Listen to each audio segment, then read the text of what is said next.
Everybody, my name is Marcus, and in this video I will show you a simple way how you can add friends in Genshin Impact. So let's start. The first thing you want to do is just be in Genshin Impact, and when you're going to be here, you just want to simply click escape here, and then you just want to click on friends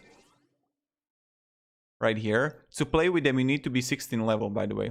So search and add friends by UID, and you just paste the UID here that you got, right? And it's the UID here that you got, and they need to send it to you, right?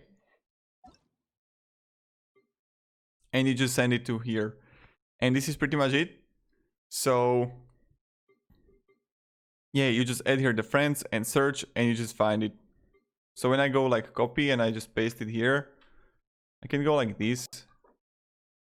And as you can see, I can go add friend. And that's pretty much it. So have a great day, everybody, and goodbye. See ya.